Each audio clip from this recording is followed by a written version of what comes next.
Hello दोस्तों, आज की नई वीडियो में आपका फिर से स्वागत है। आज की वीडियो में हम पढ़ने वाले हैं एक समान पतले गोलीय खोल के कारण विद्युत क्षेत्र की तीव्रता। सबसे पहले हम इसे डायग्राम की सहायता से समझेंगे। यहाँ पर मान लेंगे, माना कोई आर त्रिज्या का हमारे पास गोला है। क्या है? आर त्रिज्या का एक खोखला गोला है। ये गोला है जिसका केंद्र है यहाँ पर O और जिसकी त्रिज्या कितनी है? कैपिटल R है।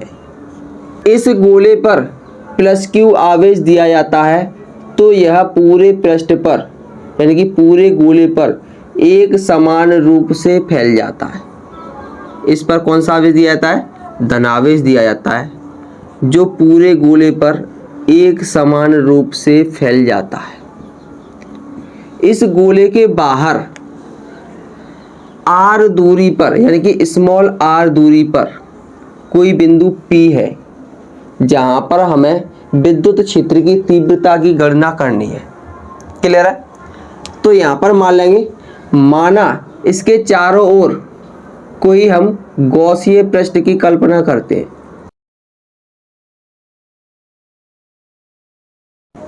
इसकी दूरी कितनी है? स्मॉल r है। क्लियर है? तो इसके बारे में अगर हम लिखना चाहें तो लिख सकते हैं, माना कैपिटल R त्रिज्या का एक खोखला गोला है जिस पर प्लस Q आवेश दिया जाता है, जिससे यह पूरे गोले पर एक समान रूप से फैल जाता है।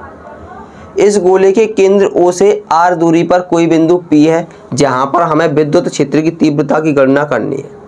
क्लियर है? तो सबसे पहले हम इस भाषा को यहाँ पर लिखेंगे। तो यहाँ पर हमने लिख दिया है, माना कैपिटल R त्रिज्या का एक गोलीय खोल है। कैपिटल R त्रिज्या का एक गोलीय खोल है जो प्लस Q आवेश से एक समान रूप से आवेशित है। जो प्लस Q आवेश से एक समान रूप से आवेशित है, मतलब अगर इसे प्लस Q आवेश दिया जाता है तो यह एक समान रूप से पूरे पृष्ठ पर फैल जाता है। क्लियर है? इसके केंद्र O से स्मॉल r दूरी पर कोई बिंदु P है, जहां पर हमें विद्युत क्षेत्र की तीव्रता की गणना करनी है, यानी कि हमें विद्युत क्षेत्र निकालना है। क्लियर है? अब यहां पर देखेंगे, अगर बिंदु P पर हम पृष्ठीय क्षेत्रफल निकालें तो ये बाहर की ओर होगा, पृष्ठ के लंबवत, यानी कि पृष्ठीय क्षेत्रफल बाहर की तरफ होगा। और अगर हम यहाँ पर विद्युत क्षेत्र निकालें तो विद्युत क्षेत्र भी पृष्ठ के लंबवत ही होगा, बाहर की ओर, यानी कि कोण कितना बन रहा होगा? प्रत्येक जगह पर 0 बन रहा होगा। तब यहाँ पर लिखेंगे गोले के बाहर बिंदु P पर विद्युत क्षेत्र की तीव्रता। तो सबसे पहले हमें बिंदु P पर विद्युत क्षेत्र की तीव्रता की गणना करनी है। इसका मतलब ये है कि अगर हम यहाँ पर लिखें, जब बिंदु P गोले के बाहर स्थित हो तब विद्युत क्षेत्र की तीव्रता, तो यहाँ पर लिखेंगे हम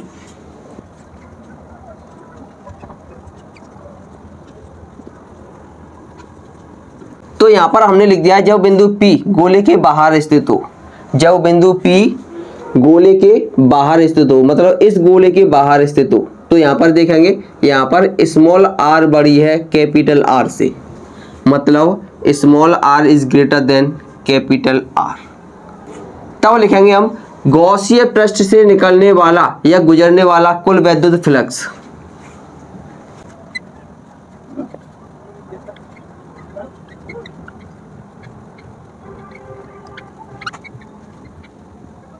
तो यहाँ पर हमने लिख दिया है, अतः गॉसीय पृष्ठ से गुजरने वाला कुल वैद्युत फ्लक्स फाई E बराबर कितना होता है?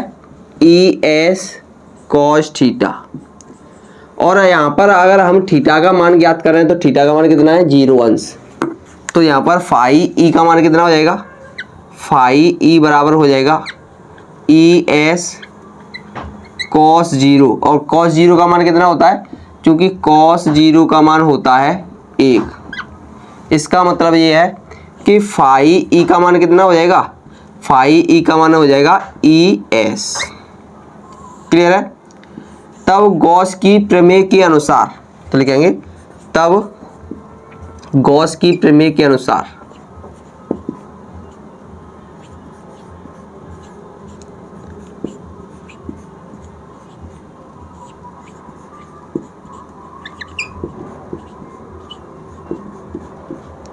तो यहाँ पर हमने लिख दिया है, तब गॉस की प्रमेय के अनुसार क्या होता है, फाई ई बराबर होता है क्यू अपॉन एप्सिलॉन नॉट। तो यहाँ पर हम फाई ई का मान रखेंगे यहाँ पर, तो लिखेंगे इसे समीकरण फर्स्ट मान लेंगे। तब समीकरण फर्स्ट से फाई का मान कितना है, ई एस इक्वल टू कितना है, क्यू अपॉन एप्सिलॉन नॉट।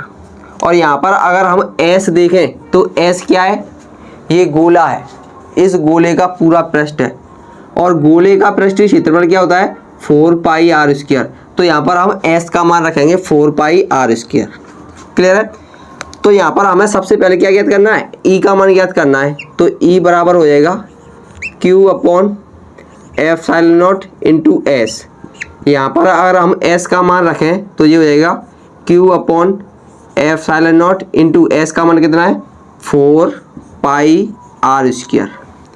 तो इसे हम लिख सकते हैं ई बराबर 1 upon 4 pi epsilon naught, 4 pi epsilon naught Q upon R square. ये हो गई हमारी विद्युत क्षेत्र की तीव्रता। कहाँ पर, जब बिंदु P इस गोले के बाहर स्थित हो। यदि बिंदु P, ये वाला बिंदु गोले पर स्थित हो तो लिखेंगे यदि बिंदु P गोले पर स्थित हो। अगर बिंदु P इस गोले पर कहीं पर स्थित होगा, इसे छोड़कर यहाँ पर कहीं पर स्थित होगा, तो इसका मतलब ये है कि ये गॉसीय पृष्ठ तो यहाँ पर नहीं बचेगा, है ना, ये नहीं बचेगा। तो क्या होगा, यहाँ पर ही एक और गॉसीय पृष्ठ बन जाएगा। इसका मतलब ये है यहाँ पर कैपिटल आर और स्मॉल आर दोनों कैसे हो जाते हैं, बराबर हो जाते हैं। क्लियर है। तो यहाँ पर जो हमारी विद्युत क्षेत्र की तीव्रता आई है, इसके स्थान पर हम कैपिटल आर लिख सकते हैं।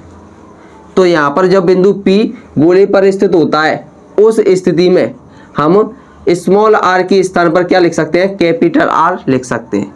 तो यहाँ पर विद्युत क्षेत्र की तीव्रता हो जाएगी E बराबर 1 upon 4 pi epsilon not, E बराबर 1 upon 4 pi epsilon naught Q upon, यहाँ पर स्मॉल आर के स्थान पर क्या लिख देंगे, कैपिटल आर लिख देंगे। क्यों, क्योंकि यहाँ पर इसकी जो त्रिज्या है, यहाँ के बीच की दूरी कितनी होगी, आर होगी, और ये भी आर है, और एक ही वृत्त की त्रिज्या बराबर होती है, यानी कि स्मॉल आर कैपिटल आर कैसी होगी, दोनों बराबर हो गई।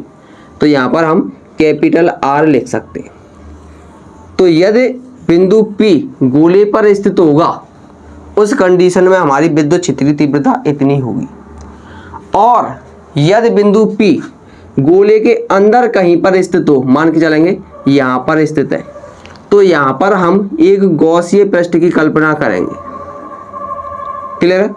तो यहाँ पर हम लिखेंगे यदि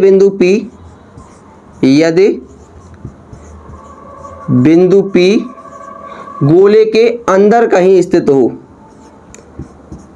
गोले के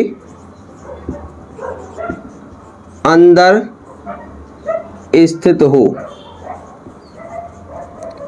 तब जब गोले के अंदर स्थित होगा तो सिंपल सी बात है, ये जो स्मॉल आर है वो कैपिटल आर से छोटी होगी।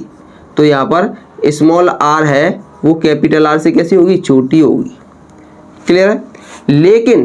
लेकिन यहाँ पर विद्युत क्षेत्र बिल्कुल नहीं होगा। क्यों नहीं होगा, क्योंकि आवेश इस गोले के बाहर पूरे पृष्ठ पर फैल जाता है, गोले के अंदर नहीं होता है। अगर यहाँ पर विद्युत क्षेत्र देखेंगे तो गोले के बाहर की ओर होगा, ना कि अंदर की ओर। क्लियर है। यानी कि यहाँ पर गोले के अंदर Q का मान कितना होगा, 0 होगा। तो यहाँ पर अगर हम विद्युत क्षेत्र की तीव्रता निकालेंगे, E बराबर कितना हो जाएगा, 1 upon 4 pi epsilon naught Q upon, यहाँ पर R कितनी है, स्मॉल r है, तो आर स्क्वायर। अब चूंकि यहाँ पर आवेश कितना है, 0 है, तो यहाँ पर अगर हम आवेश का मान 0 रखेंगे तो ये हो जाएगा E बराबर 1 upon 4 pi epsilon naught 0 upon R square. तो ये पूरी वैल्यू कितनी हो जाएगी, 0 हो जाएगी। इसका मतलब ये है कि विद्युत क्षेत्र कितना हो जाएगा, यहाँ पर 0 हो जाएगा। यानी कि गोले के बाहर अगर कोई बिंदु P स्थित होगा वहाँ पर अगर हम विद्युत क्षेत्रीय तीव्रता निकालेंगे तो वो इतनी निकलेगी। अगर बिंदु P गोले पर कहीं पर स्थित है उस कंडीशन में हमारी विद्युत क्षेत्रीय तीव्रता इतनी होगी, और अगर बिंदु P गोले के अंदर कहीं पर स्थित है तो वहाँ पर विद्युत क्षेत्रीय तीव्रता 0 होगी। क्लियर है?